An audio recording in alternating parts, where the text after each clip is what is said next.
జగన్మోహన్ రెడ్డి గారి కంటే కూడా అక్కడున్న రైతులే చాలా క్లారిటీగా ఉన్నారు ఈ ప్రభుత్వం పైన. ఒత్తిడి తెస్తే ఏమన్నా ప్రభుత్వంలో మార్పు వస్తుందేమో, మీకు ఏమైనా సహాయం చేస్తుందని ఈ ప్రభుత్వం చెయ్యదు. చాలా సింపుల్గా వాళ్ళు చెప్పేస్తున్నారు. జగన్మోహన్ రెడ్డి గారికి కొంత ఎక్కడో ఆశ ఉంది. వాళ్ళైతే చాలా క్లారిటీతో ఈ ప్రభుత్వం చేయదు, అందులో ఇక్కడైతే అసలు చేయదు, ఈ వైఎస్ఆర్ జిల్లాలో అసలు చేయదు అన్నట్టుగా మాట్లాడుతున్నారు. వాళ్ళు లింగాల మండలం అంట, ఆ మండలంలో అసలు చేయదు, ఈ ప్రభుత్వం నుంచి మేము ఏం ఆశించినా జరగదని క్లియర్గా చెప్పేస్తున్నారు. ఎస్, ఎక్కడ పోయారు సార్? సీఎం ఎక్కడ పోయారు? డిప్యూటీ సీఎం ఎక్కడ పోయారు? వ్యవసాయ మంత్రి ఎక్కడికి పోయారు? అసలు పరిపాలన, ఈ ఫైళ్ళు 1,32,000 ఫైళ్ళు పెండింగ్లో ఉన్నాయంటే పరిపాలన ఉన్నట్ట లేనట్ట? ముందుగా ఈశ్వర్ గారు, మీకు ప్యానల్లో ఉన్న అందరికీ అట్లానే సాక్షి టీవీ ప్రేక్షకులకు నమస్కారాలు. సరే, పెండింగ్ ఫైల్స్లోకి వెళ్ళే ముందుగా ఇప్పుడు రైతాంగానికి సంబంధించి ఓ పక్క ఉంటేనేమో అతివృష్టి లేదంటే అనావృష్టి. సరే, రెండు ఉన్నప్పుడు ఆదుకోవాల్సినటువంటి బాధ్యత ఖచ్చితంగా ప్రభుత్వం మీద ఉంటుంది, వాళ్ళకి సాయం అందించేటటువంటిది. కానీ ఈ 10 నెలల్లో చూస్తే ఒక్క రూపాయి కూడా ఆంధ్రప్రదేశ్ రాష్ట్ర ప్రభుత్వం నుంచి ఒక్క రూపాయి కూడా రైతుకి ఎక్కడ అందినటువంటి దాఖలాలు లేవు. దాంట్లో మీరు మెయిన్గా గమనిస్తూ ఉంటే క్రాప్ ఇన్సూరెన్స్ ఏదైతే రైతులకు సంబంధించి కట్టాల్సినటువంటిది ఏదైతే ఇన్సూరెన్స్ ఉంటుందో అది జగన్మోహన్ రెడ్డి గారి ప్రభుత్వం ఉన్నప్పుడు ప్రీమియం ఏదైతే మార్చి ఏప్రిల్ నెలలో రైతులకు సంబంధించినటువంటి ప్రీమియం జగన్మోహన్ రెడ్డి గారి ప్రభుత్వం ఉంటే ప్రతి ఏడాది మార్చి ఏప్రిల్ నెలలో కట్టేది. 2023-24 సంవత్సరంలో కట్టడానికి అప్పుడు ఎలక్షన్ కోడ్ వచ్చింది. సో తర్వాత జూన్లో వాళ్ళు అధికారంలోకి వచ్చారు, వాళ్ళు కట్టాలి. సో 2023-24 గట్ల 24-25 కూడా మార్చి అయిపోవస్తుంది, ఇప్పటికీ గట్ల. ఇప్పటికీ గట్ల. అదే జగన్మోహన్ రెడ్డి గారి ప్రభుత్వం ఉంటే ప్రకృతి విపత్తుల వల్ల ఏదైతే పంట నష్టపోయినటువంటి రైతాంగానికి సంబంధించి ఈ 57 నెలల కాలంలో 22,82,000 మంది రైతులకి 1,967 కోట్ల రూపాయలు రైతన్నకు సాయం అందించింది, కేవలం దాని ఒక్కదాని కింద. ఏదైతే ప్రకృతి విపత్తుల వల్ల పంట ఏదైతే నష్టపోతారో ఆ రైతులకి. అలానే మీరు అన్నట్టు రైతు భరోసా 3 విడతలుగా రైతు భరోసా అనేది రైతులను ఆదుకోవాలనే ఉద్దేశంతో మొత్తం 57 నెలల కాలంలో 1,84,567 కోట్లు ఈ భారతదేశంలో ఒక రికార్డు. 57 నెలల కాలంలో 2 సంవత్సరాలు కోవిడ్, అంటే దాదాపుగా 20 నుంచి 24 నెలలు కోవిడ్తో మనం గడిపినటువంటి సమయంలో కూడా రైతాంగానికి ఎక్కడా కూడా ఇబ్బంది కలగకుండా ఈ 1,84,567 కోట్లు కేవలం 57 నెలల కాలంలో జగన్మోహన్ రెడ్డి గారి ప్రభుత్వం ఇస్తే, ఈ 10 నెలల కాలంలో ఒక్క రూపాయి ఆంధ్రప్రదేశ్ రాష్ట్ర ప్రభుత్వం ఇదిగో పలానా రైతుకి ఇచ్చామని చూపించమండి. బడ్జెట్లో పెట్టారు. ఇందాక మీరు పురుషోత్తం రెడ్డి అన్నట్టు పెండింగ్ ఫైల్స్లో డిస్కషన్ వచ్చినప్పుడు ఏదైతే బడ్జెట్లో పెట్టారు, ఏది అన్నదాత సుఖీబాబుకు 1000 కోట్లు పెట్టారు. ఎంత కావాలి? దాదాపు 11,000-12,000 కోట్లు కావాలి. 54 లక్షల మంది రైతులు ఇంటూ 20,000 చొప్పున. కానీ ఎంత పెట్టారు? 1000 కోట్లు పెట్టారు. సరే, ఆ 1000 కోట్లన్నా కనీసం తెలుగుదేశం రైతు కన్నా ఇచ్చారంటే అది లేదుగా. తల్లికి వందనానికి 5,000 కోట్లు, తల్లికి వందనానికి 5,000 కోట్లు పెట్టారు. దాని రూపాయి కూడా 1000 కోట్లకే దిక్కులేదు, మరి మీరు 5,000 కోట్లు దాకా వెళ్ళారు సార్. రూపాయి పిల్లాడికి ఏమన్నా కనీసం పలక బలపం అంటారు కదా, అవన్నీ కొనుక్కోమని చెప్పలేదు. ఉండరు సార్. ఇప్పుడు ఏంటంటే అట్లా పెండింగ్ ఫైల్స్ వెళ్ళే ముందు మొట్టమొదటి రైతాంగానికి సంబంధించి ఈరోజు మీరు అన్నట్టుగా మొన్న మిర్చికి సంబంధించి మద్దతు ధర కోసం జగన్మోహన్ రెడ్డి గారు మిర్చి రైతులు ఇబ్బంది పడతా ఉన్నారని గుంటూరు వెళ్తే కేసు కూడా పెట్టారు జగన్మోహన్ రెడ్డి గారి మీద. ఏది జగన్మోహన్ రెడ్డి గారి మీద కేసు పెట్టారు, ఏది మీరు మిర్చి రైతులు ఎలా పరామర్శించడానికి వెళ్తారని చెప్పి. ఇంక ఈ రోజు అయితే కేసు పెట్టలే, మరి రేపు ఎల్లుండి ఏమైనా పెడతారని చూడాలి. ఎందుకంటే పులివెందులకి మా పర్మిషన్ లేకుండా ఎట్టెళ్ళావు, ఏది కడప జిల్లా ఎందుకు వెళ్ళావు, రైతులను పరామర్శించాలంటే మా పర్మిషన్ తీసుకోవాలి కదా.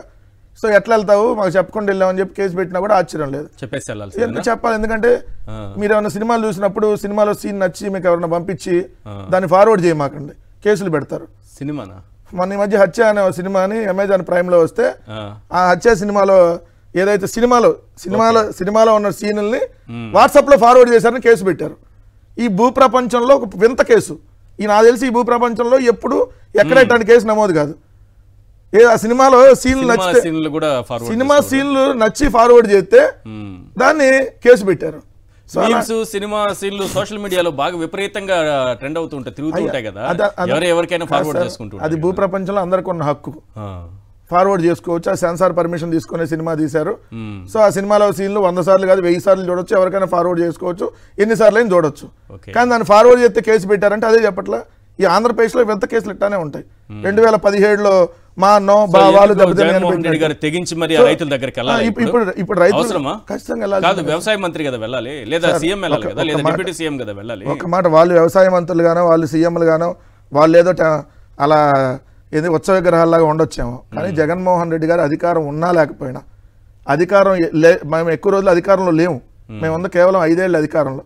మేము అధికారంలో ఉండే రాజీనామా చేసి బయటకు వచ్చాం. అప్పుడు కూడా జగన్మోహన్ రెడ్డి గారు నిరంతరం రైతు దీక్షలని జల దీక్షలని ఎక్కడికక్కడ ఆంధ్రప్రదేశ్ రాష్ట్ర సమస్యలు ఆ రోజు ఉమ్మడి ఆంధ్రప్రదేశ్లో ఉన్నప్పుడు కూడా సమస్యలతో ప్రజలకు ఎప్పుడు అడ్రస్ చేస్తానే వెళ్ళారు. దీనికి సంబంధించి అనేక కార్యక్రమాలు మేము రైతులకు సంబంధించి అండగా చేసాం. ఈ రోజు కూడా ఖచ్చితంగా ఎవరు ఎక్కడ ఇబ్బందులు పడ్డా ఈరోజు జగన్మోహన్ రెడ్డి గారు అందరూ అదే బెంగళూరులో ఉన్నాడు, ఆడున్నారు, మీరు మంగళగిరిలో కరకట్టలోనే ఉన్నారుగా. జగన్మోహన్ రెడ్డి గారు బెంగళూరు వెళ్ళి వచ్చి మరీ పరామర్శకి వెళ్ళారుగా. మరి మీరు ఎక్కడే ఉండి ఎందుకు రైతాంగానికి సంబంధించి వెళ్ళాలా?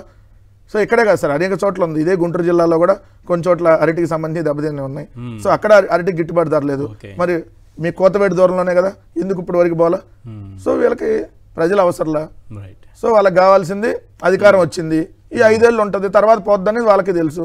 ఇందాక రైతులు చెప్పారు కదా, వాళ్ళు ఎవరండి వదిలేయండి మా గురించి, వాళ్ళు ఇస్తారని నమ్మకం మాకు లేదని రైతులు చెప్పినట్టే.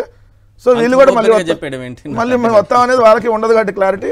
సో దానికి సంబంధించి 2 పెండింగ్ ఫైల్ సంబంధించి పురుషోత్తం రెడ్డి అన్న ఒక వర్షంలో చెప్పారు. అది ఆబ్వియస్లీ ఖచ్చితం. ఎందుకంటే ఒకటి మీరున్నట్టు ఎంప్లాయీస్ కొరత, ఫండింగ్ కొరత ఇదైతే ఉంటుంది. కానీ ఇటన్నిటికంటే పెద్ద కొరత ఉంది. ఈ ఫైల్ క్లియర్ చేయాల్సింది ఎవరు? అఫీషియల్గా మంత్రులు, అన్అఫిషియల్గా ఎవరు? షాడో ముఖ్యమంత్రి. షాడో ముఖ్యమంత్రి పర్మిషన్ లేకుండా ఫైల్ ఎట్లా క్లియర్ చేస్తారు? మీ అందరూ అన్ని తెలుసుకోండి. మీరు అందరూ ఆబ్వియస్లీ ఈ రాష్ట్రంలో పేరుకు ముఖ్యమంత్రి చంద్రబాబు నాయుడు గారు, ముఖ్యమంత్రిగా చంద్రబాబు నాయుడు గారు పేరుకే ఉన్నారు. మొత్తం తెరానికి నడుపుతుంది ఎవరు? నారా లోకేష్ గారు. పవన్ కళ్యాణ్ శాఖలో సంతకాలు పెట్టాలంటే అధికారి టు మంత్రి ఎవరైతే దానికి బాధ్యత నిర్వహిస్తున్నారో శాఖ ఆ మంత్రి అధికారి నుంచి వయా మళ్ళీ లోకేష్ గారు టు మంత్రి. సార్ ఏ శాఖ అయినా సరే ఈరోజు లోకేష్ గారి కన్సర్న్లోనే నడుస్తుంది. లోకేష్ గారి పర్మిషన్ లేకుండా ₹1 కోటి పైన దాన్ని సంతకం పెట్టమండి ఏ మంత్రి అయినా, ఛాలెంజ్ విసురుతా ఉన్నా. పర్మిషన్ లేకుండా సొంతంగా నిర్ణయం తీసుకోమండి ఒకరినైనా. సాక్షాత్ హోంమంత్రి గారు పవన్ కళ్యాణ్ గారు చెప్పారు, నా నియోజకవర్గంలో ఒక ఎస్ఐని సిఐని వేయించుకోలేని దిక్కుమాలిన స్థితిలో నేనున్నాను, ఆయన ఓపెన్గా చెబుతా. మళ్ళీ మీరు అన్ని మొత్తం ఇంత చాటబారుతా విన్నాక సో ఈ ఫైల్ క్లియర్ చేయాలంటే లోకేష్ గారు పర్మిషన్ రావాలి. సో లోకేష్ గారు పర్మిషన్ ఎప్పుడు వస్తుందంటే అందరికీ తెలుసు, మనం ఓపెన్గా చెప్పాల్సిన పని లేదా. సో కొంచెం అన్నీ వచ్చిన తర్వాత వస్తుంది permission. So permission Pawan Kalyan ఇష్టం ఉందంటే ఏమన్నా ఇదేమన్నా వెళ్ళి ఎవరికి సనాతన రాష్ట్రం వేసుకొని కాదండి ఏందండి మళ్ళీ మీరు డిప్యూటీ సీఎం కూడా ఎవరికో మంత్రి గారికి డిప్యూటీ సీఎం దేనికి డిప్యూటీ సీఎం చెప్పమండి. ఒక కాదండి వాళ్ళ నియోజక డిప్యూటీ సీఎం మంత్రి గారికి రిపోర్ట్ చేయాలి ఏంటి మీరు చెప్పి? లోకేష్ గారికి రిపోర్ట్ చేయాలి. లోకేష్ గారు ఈరోజు షాడో ముఖ్యమంత్రి ఆంధ్రప్రదేశ్ రాష్ట్రానికి. ఏ ఫైల్ కదలాలన్నా ముందు నారా లోకేష్, ఆ నారా లోకేష్ కింద ఎవరైతే వాళ్ళకి సంబంధించినటువంటి మంది మాకు మనం కొంతమంది ఉన్నారు. సో వాళ్ళందరూ డైరెక్షన్లోనే వాళ్ళ అపాయింట్మెంటే చాలా కష్టం. ఈరోజు చంద్రబాబు నాయుడు ఈజీకి దొరికింది వెళ్ళి, ఎందుకంటే ఖాళీగానే ఉన్నాడు కాబట్టి ఎవరైనా వెళ్ళి కలవచ్చు. సో తెలుగుదేశం పార్టీ ఆఫీస్కి వెళ్తే ఎవరైనా వెళ్ళి కలవచ్చు. కానీ ఈరోజు అలాంటి పరిస్థితి కాదు కదా. సో వాళ్ళు ఎవరు ఇక్కడ ఈరోజు నడుపుతుంది ప్రభుత్వాన్ని. సో ఖచ్చితంగా ఈ ఫైల్ క్లియర్ కావాలి ఏదన్నా అంటే సో దానికి సంబంధించినటువంటిది నారా లోకేష్ గారు చెప్తేనే క్లియర్ అవుద్ది. అది రెవెన్యూ శాఖ అని లేదంటే మీరు అన్నట్టు పర్యాటక శాఖ అని ఏ శాఖ అని ఎనీ ట్రాన్స్ఫర్ పెద్ద లెవెల్ ట్రాన్స్ఫర్లు అయితే చిన్న లెవెల్ అయితే నేను అన్నగాని, ఎందుకంటే మరి కానిస్టేబుల్ లెవెల్కి వీటికైతే అంత అవసరం ఉండదు. పై స్థాయిలో మీరు అన్నట్టు డిఎస్పీ లెవెల్ ట్రాన్స్ఫర్లు కావాలన్నా కూడా సో ఖచ్చితంగా నారా లోకేష్ పర్మిషన్ లేనిది ఎవరు ఏ మంత్రి కానీ దేనికి సంబంధించిన కానీ ఏ పని కాదనేది వాస్తవం. రెండో పాయింట్ ఎక్కువ రెవెన్యూ శాఖ 2 శాఖలు ఏమైనా ఒకవేళ లోకేష్ గారికి చెప్పి ఆ మంత్రులు చెప్పాల్సిన పరిస్థితి ఉంటుంది. పవన్ కళ్యాణ్ గారు చెప్తారంటే నాకు ఎందుకో అనిపించట్లేదు. 15 ఏళ్ళు అగ్రిమెంట్ చేసుకున్నా చెప్పకుండా ఎట్టుంటారండి? అది వేరు సార్. చంద్రబాబు నాయుడు గారు నిన్న జనసేనకు సంబంధించినటువంటి ఎమ్మెల్యేలు విజయవాడలో హోటల్లో వెళ్ళి సమావేశం అయ్యారు. 16 మంది రాష్ట్ర సమావేశమే. మామూలుగా ఓపెన్ సమావేశం అయితే వాళ్ళ పార్టీ ఆఫీస్ పక్కనే ఉంది కదా మంగళగిరిలో, అక్కడ వెళ్ళి సమావేశం అవుతారు కదా. రాష్ట్ర సమావేశం అయ్యి అయ్యో ముర్రు కుయ్యో మర్రు కనీసం మనం ఏం చేసుకోలేకపోతున్నాం, తెలుగుదేశం వాళ్ళు ఈ నియోజకవర్గాల్లో తెలుగుదేశం వాళ్ళ పర్మిషన్ లేదే మనం ఎమ్మెల్యేలుగా ఉన్నాం, ఉత్సవ విగ్రహాలుగా ఉన్నాం అని చెప్పి ఏది సాక్షాత్తు తెనాలికి సంబంధించినటువంటి నారాయణ మనోహర్ నుంచి అందరూ మొత్తుకున్నటువంటి మొర. సో మరి ఇక్కడ క్లియర్ గా అర్థం కావట్లేదా? నిన్నగా మొన్న జనసేన కొలికిపూడి శ్రీనివాస్ అనే అతను తెలుగుదేశం ఎమ్మెల్యే జనసేన లీడరు నాకు ప్రాణహాని ఉందంటే సస్పెండ్ చేశారు జనసేన నాయకుడిని. ఆ నియోజకవర్గం నియోజకవర్గం తీస్తారు. సో మీరు ఇంకా మరి పర్మిషన్ ఎవరు ఇవ్వాలి? సో ఖచ్చితంగా వాళ్ళు ఇవ్వాల్సిందే. సో ఇవన్నీ ఇప్పుడు అయ్యాయి కాదు. సో జలవనరుల శాఖ అయితే 50 రోజులు పెండింగ్ లో ఉన్నాయంట. అంటే మెయిన్ జలవనరుల శాఖ అంటే కాంట్రాక్టులు ఇవన్నీ ఉంటాయి కదా. రెవెన్యూ శాఖ మంత్రి ఏమో డార్లింగ్ మంత్రి హైదరాబాద్ లో ఉంటాడని ఆంధ్రజ్యోతి రాసింది.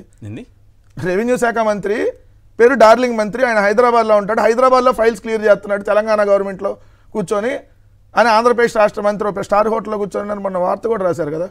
దానికి సంబంధించి ఎక్కడన్నా మరి కామెంట్ మళ్ళీ వీళ్ళు రిప్లై ఇచ్చారా? సో లేదంటే ఏంది సీఎం గారు కూడా యాక్షన్ తీసుకోవాలి కదా, చాలా మంది పైన ఆరోపణలు వస్తున్నాయి, మరి వాళ్ళ గురించి ఏం పెద్దగా పట్టించుకోవట్లేదు.